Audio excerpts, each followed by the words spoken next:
झुकती है दुनिया, झुकाने वाला चाहिए।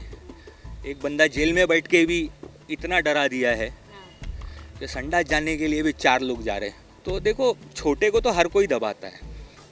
अभी मैं एक चैलेंज देता हूँ सर, आप यही डायलॉग एक छोटी सी रील बना के शेयर करो कि लॉरेंस बिश्नोई, अगर मैंने तेरे को कुत्ता नहीं बनाया तो मेरा नाम सलमान खान नहीं, तो मैं मानूंगा कि आप मर्द हो। कुछ भी नहीं है, ये तो चिंदी चोर है लॉरेंस बिश्नोई। जेन्युइनली देखा जाए चिंदी चोर है। मेरे हिसाब से तो ये खाली हवा क्रिएट कर रहे हैं, इनको टीआरपी मिल रही है। माफ़ी मांगना ये बताता है कि आप में तकब्बुर नहीं है। वो बोले कि भाई मैंने नहीं किया, लेकिन फिर भी मैं माफ़ी मांग, खत्म हो गई बात। इतना ही तो स्टेटमेंट है पूरे बिश्नोई समाज का। ऊपर वाले की लाठी चलती है ना, तो उसमें आवाज़ नहीं होती, लेकिन मार ऐसी पड़ती है ना। तुमने मेरी माँ की वैल्यू नहीं की सलमान खान साहब, लेकिन मैं आपकी माँ की और सलीम अंकल की वैल्यू करके कह रहा हूँ कि अल्लाह उनको हयाती दे, तंदुरुस्ती दे। ये जो बिश्नोई बिश्नोई पार्ट है ना, ये तो मीडिया डाइवर्ट करने वाला है। असल कांड जो ज़ीशान सिद्दीकी और बाबा सिद्दीकी साहब जो धरने पे बैठे थे बैंड्रा ईस्ट में, बीकेसी में, जो एसआरए के लिए डेमोलिशन होने वाला था, उसके खिलाफ वो लड़ रहे थे। तो वहाँ पर बड़े बड़े बिल्डरों का बड़े बड़े मगरमच्छ बैठे हुए, तो शेर पे सवा शेर है। तो ऐसा बहुत बहुत स्वागत करती हूँ आपका टीवी मसाला में ज़ुबैर सर। और क्या बोलूँ, आपको देखकर एक दिन एक पल में जिस इंसान की पहचान बदल गई हो, जिसका अस्तित्व पूरी तरीके से मिट गया हो, आज उस वक्त को तो इतना समय हो गया, लेकिन फिर भी जब भी लोग याद करते हैं आपको उस पल के लिए ही याद किया जाता है।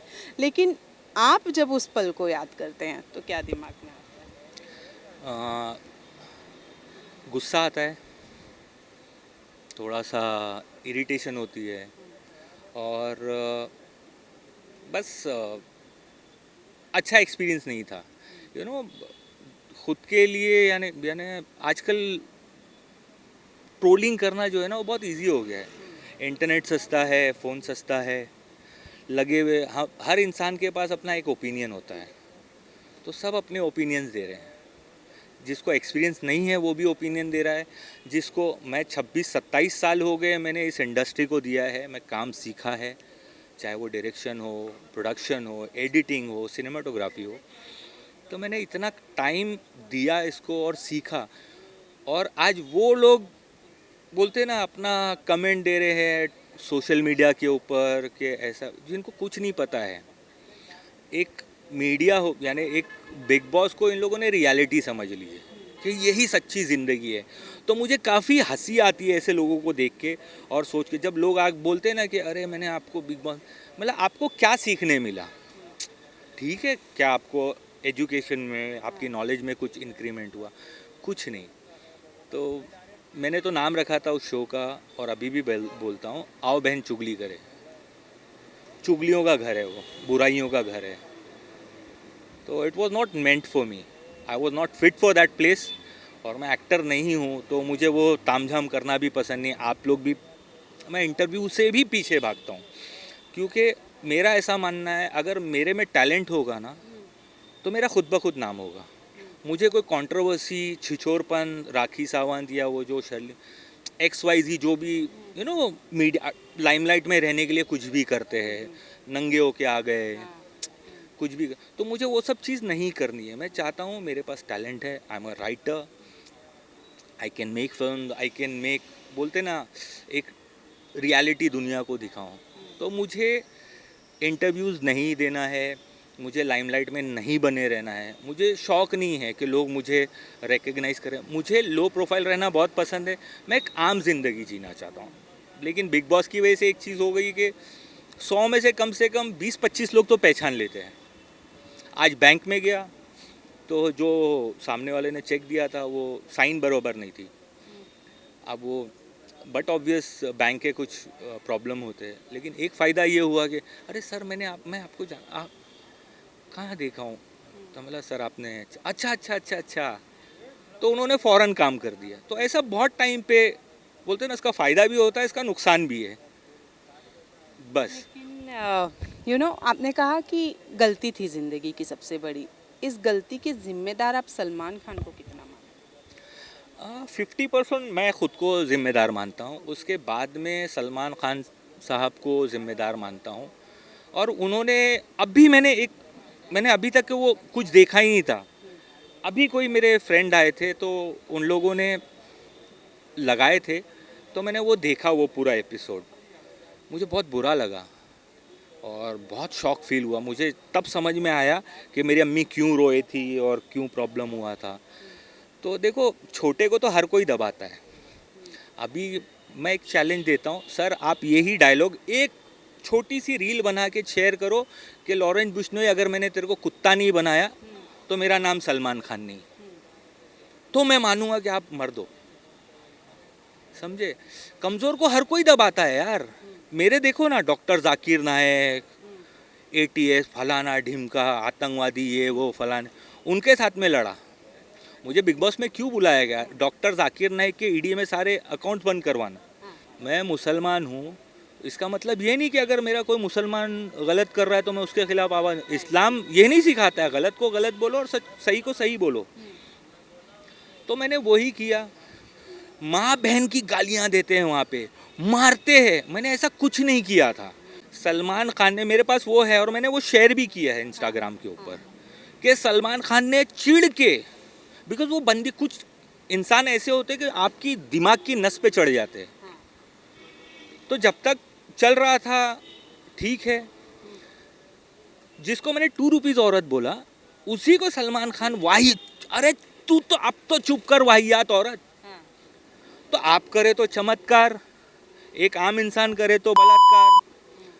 बिग बॉस में क्या सिखाया जाता है? मेरा मानना ये है, जब बिग बॉस का इंटरव्यू हुआ था तो मैंने कहा कि ये बीप होगा और मैं ये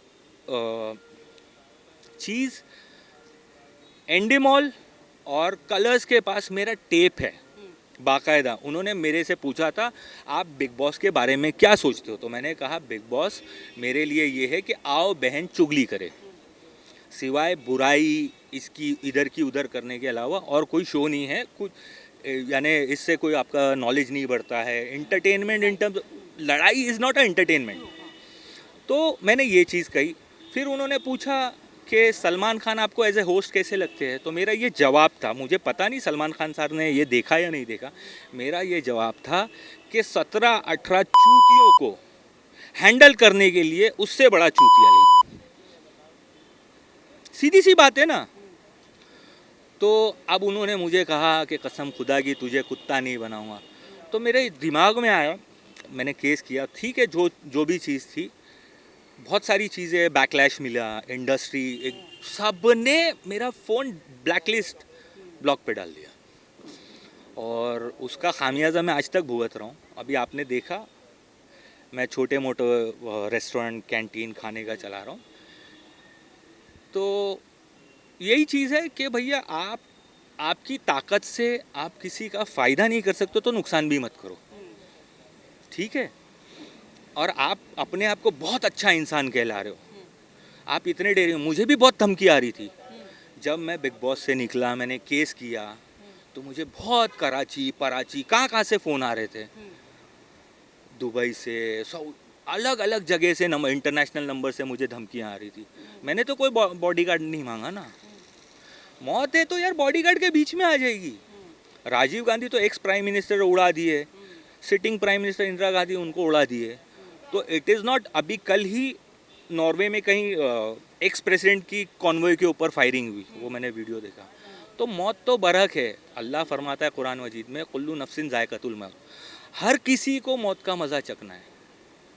तो अगर मेरी लिखी होगी तो आ जाएगी, 100 बॉडीगार्ड भी हो गए तो भी आ जाएगी। तो मैं सलमान खान साहब से ये कहना चाहता हूँ कि सर आप इतने ही टाइगर हो, आप लोमड़ी हो क्या, आई डोंट नो सर। आपने मेरा करियर तो ख़राब कर दिया, मेरे बाल बच्चे दूर हो गए, मेरी माँ मर गई, मेरा तो बहुत कुछ गया।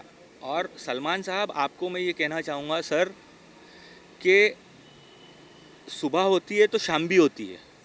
जो सूरज टॉप पे आता है ना वो ढलता भी है। रात है तो इसका मतलब ज़ुबैर डरेगा, ये करेगा। मेरे को ऊपर वाले की ज़ात पे यकीन है कि आज रात है, सवेरा होगा, आज नहीं तो थोड़े टाइम बाद होगा। तो मैं सब्र कर रहा हूँ, इन्नल्लाह मा साबिरीन। और बेशक मेरा ईमान ये है कि अल्लाह सब्र करने वालों के साथ है। ठीक है। और बाकी जितने भी मुसलमान जो मियाँ भाई लोग ये देख रहे होंगे मेरा इंटरव्यू, मैं आपसे ये कहना चाहूँगा, आप मुझे पर्सनली जानते नहीं हो, आप सलमान खान को भी पर्सनली जानते नहीं हो। आपने जो भी देखा वो न्यूज़ में देखा कि अरे ये कर रहे हैं, ठीक है, अच्छे आदमी आप मानो, मैं बुरा नहीं हूँ सर। और मुझे अपनी अच्छाई बताना भी नहीं है, मुझे ये बताना भी नहीं कि मैं कितनों की हेल्प करता हूँ, मैं मेरी माँ कितनों की हेल्प कर, हम लोग ने कोई ढिंडोरा नहीं बता। ऊपर वाला फरमाता है कि बन मुट्ठी तो राइट हाथ से दो तो लेफ्ट हाथ को पता नहीं चले। तो हमारा इंटेंशन वो है और हमारी कोशिश ये है कि फ़ाइट करे, आगे बढ़े। देखो मैं सलमान भाई का अभी भी कुछ बुरा नहीं चाहता हूँ, ठीक है। मैं बीच में किसी से मिला तो उन्होंने मुझे कहा ये नहीं यार, he was very close, he still he is a very close person to Salman भाई। ही सेड के अरे सलमान भाई ने तो कभी ऐसा कुछ किए नहीं, किसी का काम रुका। अरे मैं बोला रुका ही नहीं, लेकिन अंडरस्टूड है ना यार boss, good book bad books है ना, हम भी तो अनाज खा रहे, टट्टी थोड़ी खा रहे, गू थोड़ी खा रहे, तो हमको भी समझ में आता है good books bad book. Next day से मेरा सारा हंसल मेहता हो गया, चोर है हंसल मेहता, चोर। उसके साथ मैंने 2-3 फिल्म की है एज एन प्रोडक्शन में, एज एन ईपी। एक्टर्स की झोल, ये सारे चोर लोग हैं इधर। तो चोर के बीच में साहूकार नहीं रह सकता सर, गंदे पानी में साफ पानी की मछली नहीं रह सकती। तो ये मेरे साथ थोड़ा प्रॉब्लम ये है कि मैं थोड़ा, बोलते ना, मैं थोड़ा कायदे प्लस कानून का आदमी हूँ। रूल के हिसाब से चलो, क्या बोलते, जो तरीका होता है उस 1 के बाद 2 ही आना चाहिए, 1 के बाद 10 नहीं आना चाहिए। You got my point, there is no shortcut for fame. जो एकदम फटाक से आता है वो लोग भूल भी जाते हैं। आज कितने कंटेस्टेंट्स हो गए जो 4-4 महीना बिग बॉस के घर में रहे, लोग उनको जानते भी नहीं, उनका नाम भी नहीं जानते। मैं सिर्फ 8 दिन था, सैटरडे से संडे तक।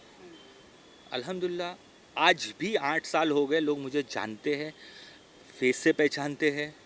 कुछ तो आवाज़, भाई जुबैर भाई आप वो बिग बॉस वाले बोल रहे हो क्या? बोला हाँ। कैसे पहचाने? बोले भाई आवाज़ पहचाना। तो ऊपर वाले की मेहरबानी है।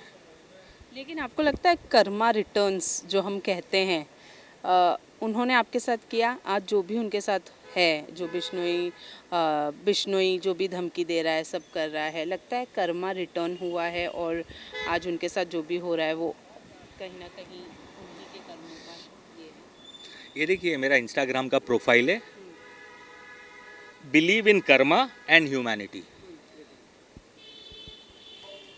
आ रहा है sir? Believe in karma and humanity, ये मेरा मूल मंत्र है।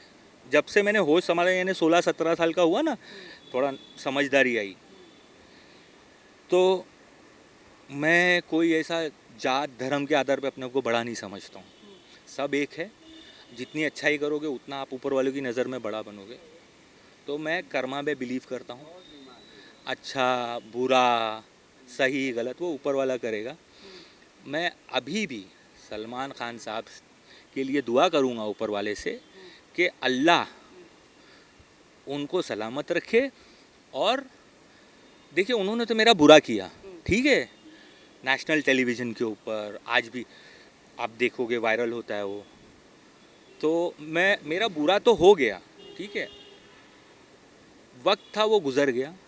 मैं अभी भी सलमान भाई के बारे में कोई बुरा नहीं चाहता। लोग मुझे मैसेज कर रहे हैं अब तो बहुत खुश हो गए, तो मैं सलमान खान साहब का बुरा नहीं चाहता, क्योंकि मेरी अपब्रिंगिंग वैसी नहीं हुई है कि जो तुम्हारा बुरा करे तुम भी वो बुरा करो, टिट फॉर टैट नहीं।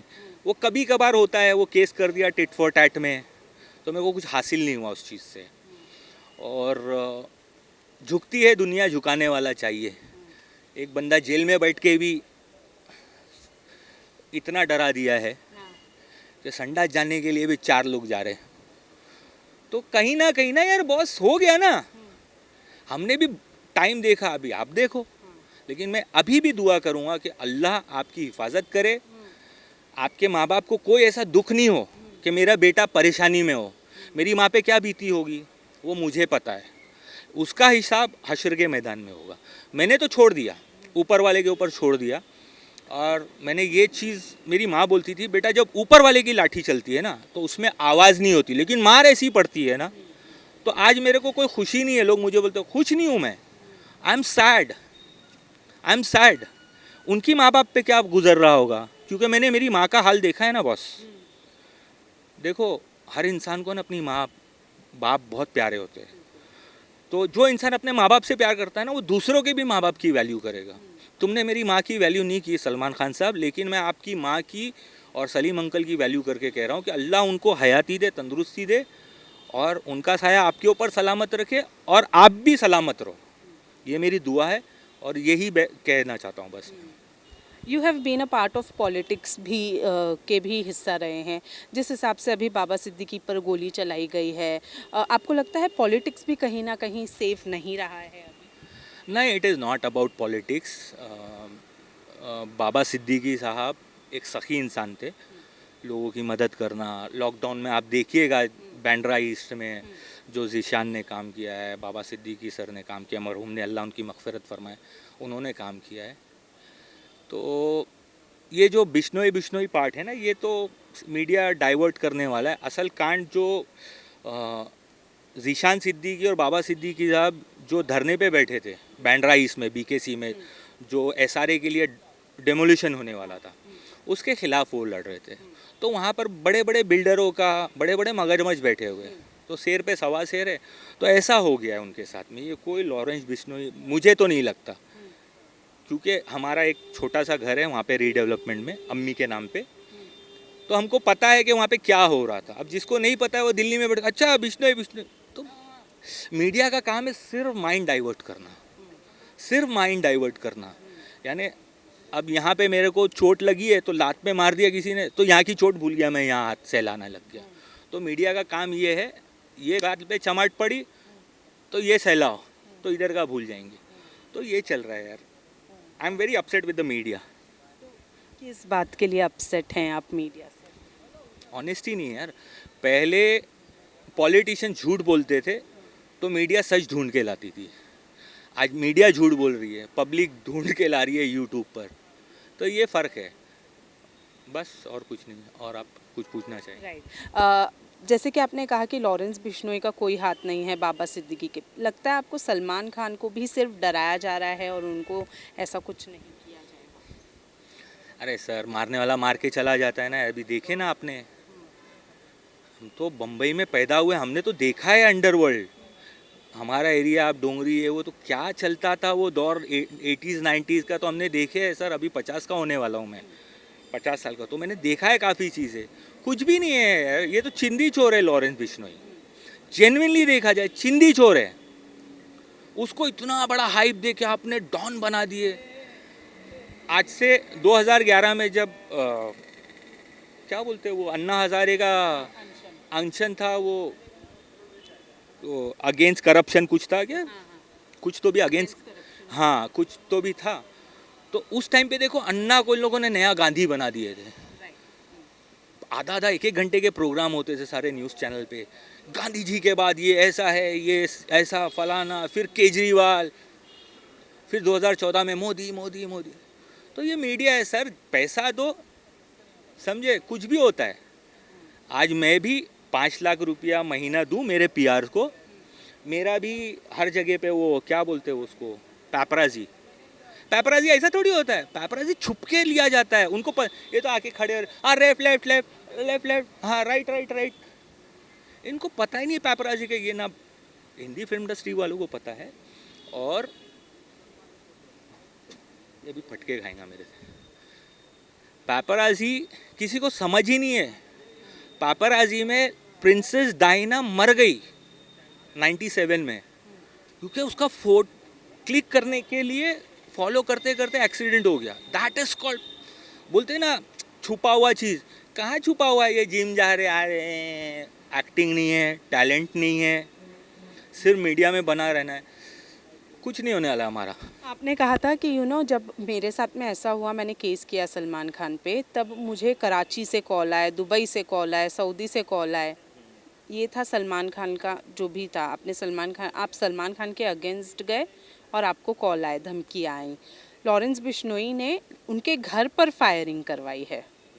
जितना हम जान पाए, फायरिंग के पीछे लॉरेंस बिश्नोई का हाथ है। घर पर फायरिंग करवाई, लेकिन अभी तक सलमान की तरफ से कोई एक्शन नहीं। लगता है आपको कि क्या वजह हो सकती है इसके? मुझे कुछ नहीं पता है यार, ना मैं इंटेलिजेंस ब्यूरो में काम करता हूँ, ना मैं एनआईए में काम करता हूँ, ना मैं क्राइम ब्रांच में काम करता हूँ। जो सुपीरियर्स होंगे उनको पता होगा एक्चुअल में क्या है, लेकिन एज ए लेमैन, जो क्राइम बीट भी मैंने कवर किया है एज ए जर्नलिस्ट, तो मेरे हिसाब से तो ये खाली हवा क्रिएट कर रहे हैं, इनको टीआरपी मिल रही है। बिकॉज जब 2019 में उरी में अटैक हो रहा था इंडियन आर्मी की तरफ से, एयरफोर्स जाके अंदर स्ट्राइक करके, luckily that day I was at Uri. मेरे पास वीडियो भी मैंने फेसबुक और इंस्टा पे शेयर किया था, क्योंकि हम लोग सुबह सुबह नाश्ता करें। वी वो शूटिंग इन कश्मीर 2019 आफ्टर पुलवामा, तो पुलवामा के टाइम भी हम लोग वहीं शूट कर रहे थे। हम लोग नाश्ता करे तो रेस्टोरेंट में ले फाइटर जेट क्या या ऐसा चल रहा है, ये सब हाइप दिखा रहे। अब जब हम लोग वहाँ पर एक्चुअल में गए तो कुछ नहीं है, एवरीथिंग इज़ नॉर्मल। लोग बाज़ार ख़रीद रहे, उरी में लोग शॉपिंग कर रहे, कोई सिगरेट पी रहा है, कोई चाय पी रहा है। अरे मैं बोला यार ये क्या सोच ले। तो then I made a video कि देखो ये न्यूज़ में जो तमाशा चल रहा है ना, एक्चुअल में कुछ भी नहीं है यहाँ पर। तो ये मीडिया है, ये हवा क्रिएट करते हैं, होता एक्चुअल में कुछ नहीं है। अरे मेरे को अटैक आया, डॉक्टर के पास गए, अरे बोले भाई तुम्हारे को तो गैस हो गई, पा दो जरा, सही हो जाओगे। ऐसे में सबका कहना ये है कि सलमान खान को एक बार लॉरेंस बिश्नोई से माफ़ी मांग लेनी चाहिए, या बिश्नोई समाज से माफ़ी मांग लेनी चाहिए, ताकि ये फाइट जो है वो ख़त्म हो जाए। आपको क्या लगता है, उन्हें माफ़ी मांगनी चाहिए? अरे माफ़ी मांगना ये बताता है कि आप में तकब्बुर नहीं है।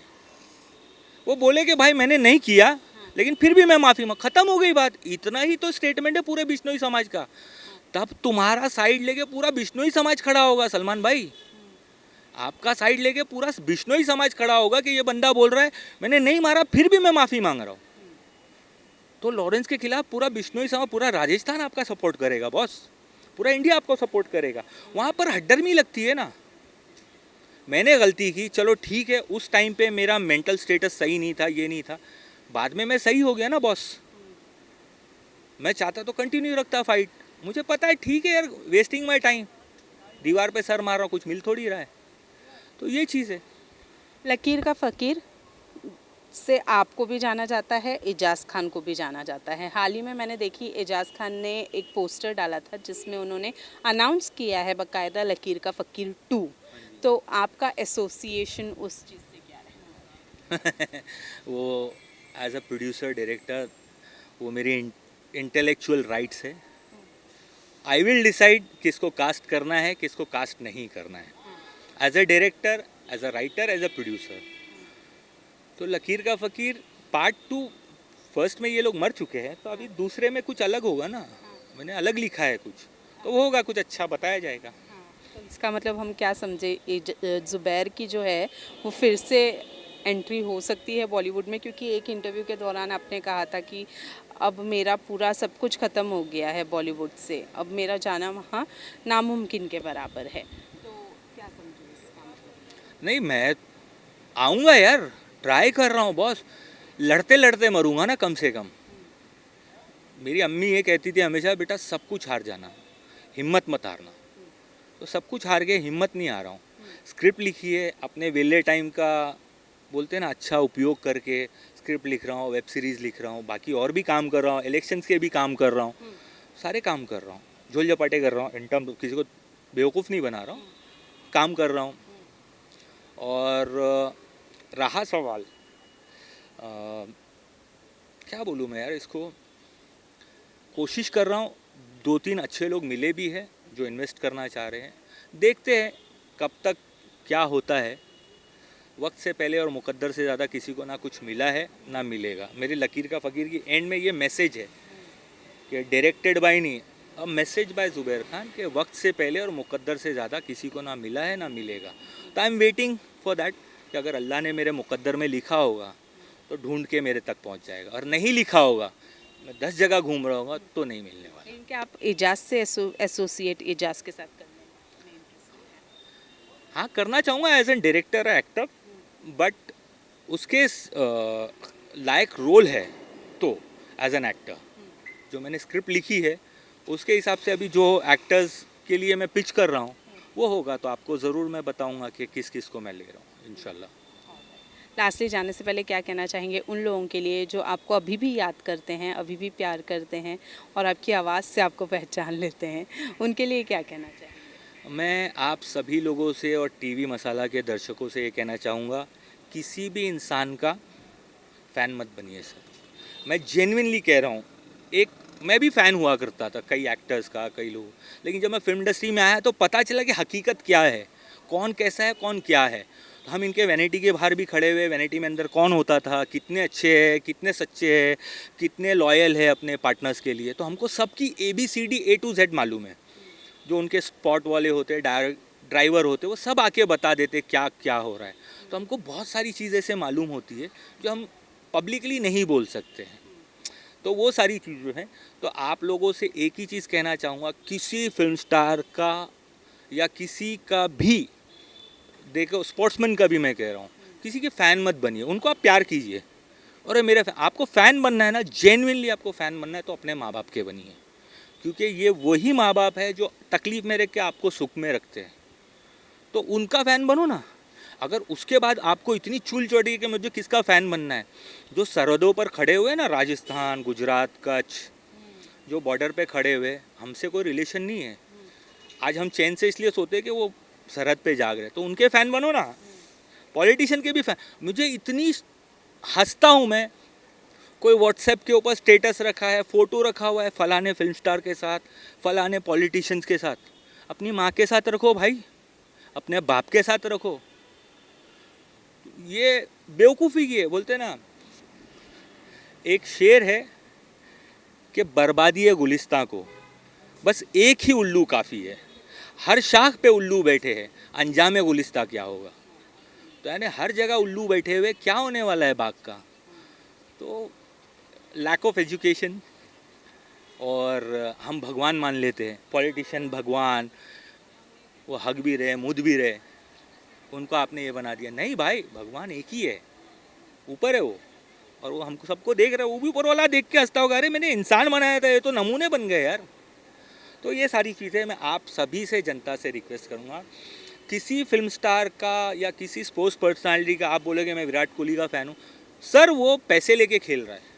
अगर वो मुफ्त में खेले ना, तो मैं मानूँ कि हाँ देश सेवा कर रहा है। जो सरहद के ऊपर है ना, एक 30, 40, 50 हज़ार रुपये की सैलरी के लिए एक सरहद के ऊपर फौजी जान दे देता है।